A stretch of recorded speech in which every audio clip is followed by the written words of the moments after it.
नमस्कार, TNP news पर स्वागत है आपका। मैं हूं आपके साथ सुहानी मलिक। बुलेटिन की शुरुआत करते हैं इस वक्त की बड़ी खबर के साथ, जहां चुनाव आयोग ने कल एक प्रेस कॉन्फ्रेंस में लोकसभा चुनाव की तारीखों का ऐलान कर दिया था।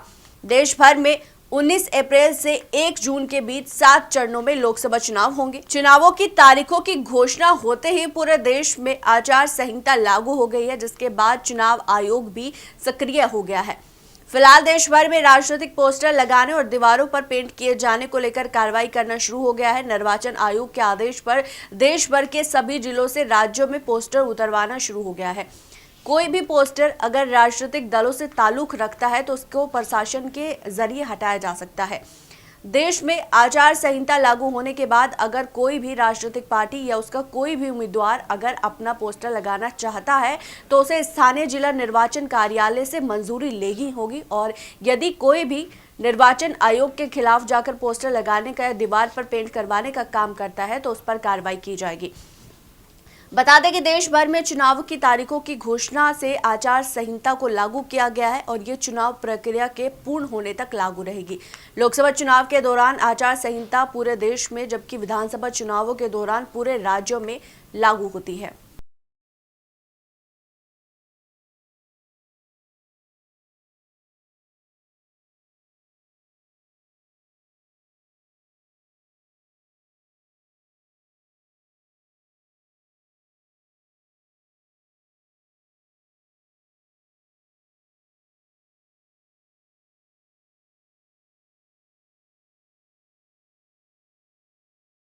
पीएम मोदी आज आंध्र प्रदेश के दौरे पर रहेंगे, जहां पलनाडु जिले में एनडीए की चुनावी बैठक में शामिल होंगे।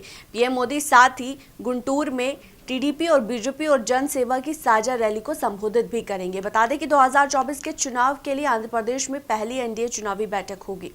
और सीएम योगी आदित्यनाथ ने आज लखनऊ में यूपी के पूर्व सीएम हेमंती नंदन बहुगुणा को उनकी पुण्यतिथि पर श्रद्धांजलि दी है। बता दें कि भारत छोड़ो आंदोलन और अन्य आंदोलनों में भी उन्होंने बढ़ चढ़कर हिस्सा लिया था।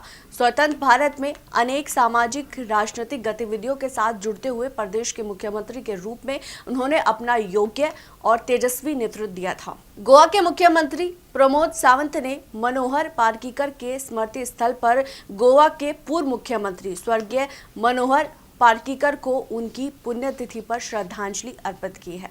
और मुंबई में शनिवार को राहुल गांधी की भारत जोड़ो न्याय यात्रा खत्म होने के बाद कांग्रेस ने मुंबई में रविवार को जन न्याय पदयात्रा निकाली। ये यात्रा मणिभवन संग्रहालय से शुरू हुई, जिस यात्रा में कांग्रेस नेता राहुल गांधी, पार्टी महासचिव प्रियंका गांधी वाड्रा और अभिनेत्री स्वरा भास्कर शामिल हुए। वहीं इससे पहले कांग्रेस नेता राहुल गांधी ने रविवार को मध्य मुंबई में डॉक्टर BR अम्बेडकर के स्मारक चैत्य भूमि पर उन्हें श्रद्धांजलि अर्पित कर और संविधान की प्रस्तावना पढ़कर अपनी 63 दिवसीय भारत जोड़ो न्याय यात्रा का समापन किया। कांग्रेस के पूर्व अध्यक्ष के साथ उनकी बहन और पार्टी महासचिव प्रियंका गांधी वाड्रा भी शामिल थे। इस दौरान कांग्रेस सांसद राहुल गांधी ने बीजेपी पर निशाना भी साधा। तो जब मैं चल रहा था, मेरे दिमाग में यह सवाल आया कि अगर हिंदुस्तान मोहब्बत का देश है तो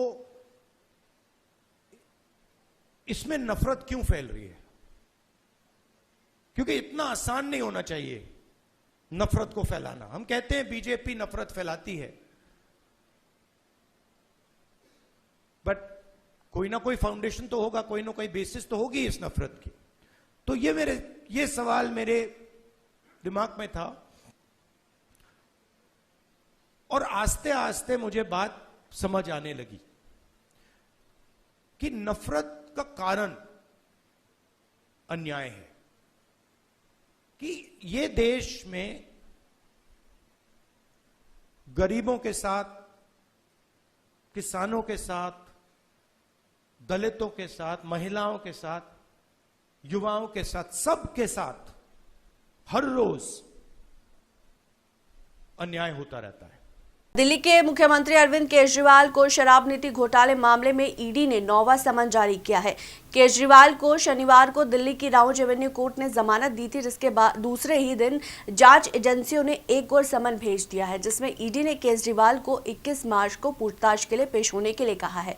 बता दें कि ईडी शराब नीति मामले में पहले ही अरविंद केजरीवाल को 8 बार समन भेज चुकी है, लेकिन आम आदमी पार्टी ने इन समन को गैर संवैधानिक बताया और केजरीवाल एक भी बार ईडी के सामने पेश नहीं हुई। ईडी समन के अनदेखी को लेकर अदालत में 2 बार याचिकाएं भी दायर कर चुकी है। कल दिल्ली की राउज एवेन्यू कोर्ट में केजरीवाल पेश हुए थे, जहां अदालत ने उन्हें नियमित पेशी से राहत देते हुए जमानत दी थी। इसके अगले ही दिन ईडी ने फिर केजरीवाल को समन भेज दिया है। और बड़ी खबर अहमदाबाद से, जहां यूनिवर्सिटी में पढ़ने वाली विदेशी छात्रों पर हमले का मामला सामने आया। अहमदाबाद में यूनिवर्सिटी के हॉस्टल में रहने वाली विदेशी छात्रों पर देर रात ये हमला किया गया। हमला करने वाले असामाजिक तत्वों के द्वारा नारेबाजी और पथराव भी किया गया। घटना की सूचना मिलने के बाद पुलिस मौके पर पहुंची और जांच पड़ताल शुरू कर दी है। जानकारी के मुताबिक असामाजिक तत्वों ने हॉस्टल के रूप में घुसकर तोड़फोड़ भी की। हमले में घायल विदेशी छात्रों को इलाज के लिए फिलहाल अस्पताल में भर्ती कराया गया है और हमले की घटना के बाद हॉस्टल में सुरक्षा व्यवस्था पर सवाल खड़े हो गए हैं। फिलहाल हॉस्टल की तरफ से जाने वाली सभी गेटों को बंद कर दिया गया है। और बता दें कि गुजरात यूनिवर्सिटी के हॉस्टल में अफगानिस्तान, श्रीलंका, बांग्लादेश, भूटान, सीरिया, अफ्रीकी देशों के विद्यार्थी रहकर पढ़ते हैं। और हॉस्टल में रहने वाले विदेशी विद्यार्थियों ने कहा कि हम यहाँ पढ़ाई करने आते हैं, लेकिन यही हालत तो सरकार वीजा ना दे। पीड़ित छात्रों ने कहा कि हॉस्टल के कमरे में घुसकर उनकी पिटाई की गई। लैपटॉप, एसी, अलमारी, टेबल, मेज और दरवाजे के साथ भी तोड़फोड़ की गई। विदेशी छात्राओं ने कहा कि हम यहाँ तमाम त्योहारों में हिस्सा लेते हैं, सब हमारे भाई हैं, लेकिन ये उम्मीद नहीं थी। और फतेहपुर जिले में एक सनसनीखेज मामला सामने आया, जहां एक युवती ने आग लगाकर आत्महत्या कर ली। बताया जा रहा है कि युवती छेड़छाड़ से परेशान होकर उसने एक कदम उठाया। इसके बाद परिजनों ने गाँव के ही 2 युवकों पर छेड़खानी का आरोप लगाया। फिलहाल पुलिस मामले की जाँच पड़ताल कर रही है। तो बिटिया घर के काम निपटा के सोची अब हम भी जाए मम्मी के पास। जब दूसरे वाले घर जा रही थी तो वहीं पे रास्ते में 2 लड़कों ने छेड़ा। एक तो पुन्नू है, एक पुत्तू है। पुत्तू जो है पुन्नू का भतीजा है। इन लोगों ने छेड़छाड़ की है, हाथ पकड़ा है। इससे पहले भी कई बार कर चुके हैं, लेकिन वो मतलब बिटिया इतनी सीधी कि किसी से बताया नहीं। इस बार ज़्यादा हरकतें की तो उसने घर में जाके आग लगा ली। उस टाइम पे घर में कोई नहीं था, सुसाइड कर लिया उसने। फिर माता जी जो इनकी दूसरे घर में थी, मेरी मौसी, जब वो पहुंची तो उस टाइम पे तड़प रही थी वो। और तड़पते हुए उसने बोला कि पुन्नू और पुत्तू इन दोनों ने मेरे साथ छेड़छाड़ किया है, इसलिए मैंने आग लगाई है। एक 18 वर्षीय युवती द्वारा आत्महत्या करने का मामला सामने आया है।